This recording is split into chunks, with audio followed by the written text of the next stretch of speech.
Assalamualaikum warahmatullahi wabarakatuh dan salam sejahtera. Saya Nur Zuhairah Maya binti Zakaria daripada Wartawan Semakal TV. Hari ini, warga sekolah berpeluang untuk menyertai program yang diadakan iaitu Jejak Kesuluhan Wahyu dan Bidadari Kiriman Tuhan. Program ini dijalankan bagi membentuk sasiah pelajar yang berasaskan Al-Quran dan Hadis.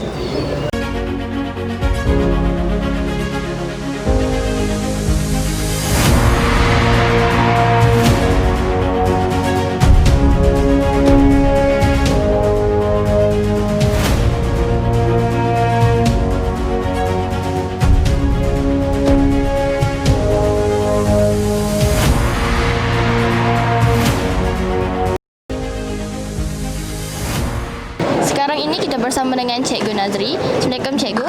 Apakah objektif utama pelaksanaan program ini? Waalaikumsalam warahmatullahi wabarakatuh. Okey, objektif yang kedua lah. Jadi kita juga menitik beratkan tentang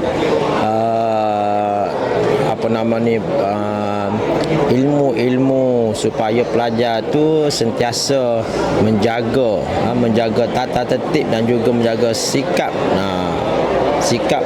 dalam diri masing-masing. Terima kasih Cikgu.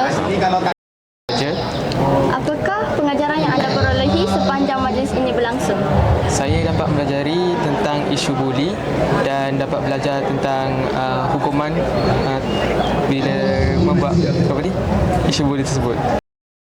Cerita serba sedikit tentang isu buli.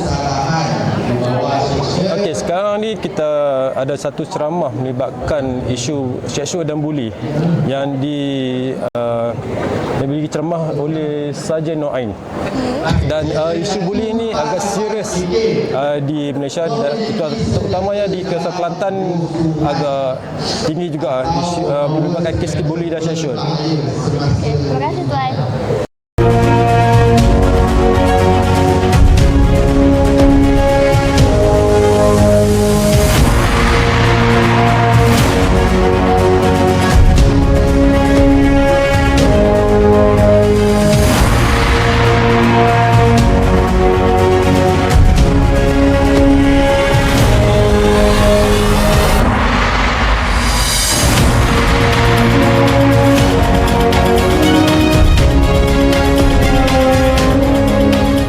Diharapkan program seperti ini mampu melahirkan generasi jejaka yang disuluh wahyu dan bidadari yang dipelihara Allah. Dengan ini, saya Nur Zuhairah Maya binti Zakaria melaporkan dari Semakal TV. Sekian, terima kasih.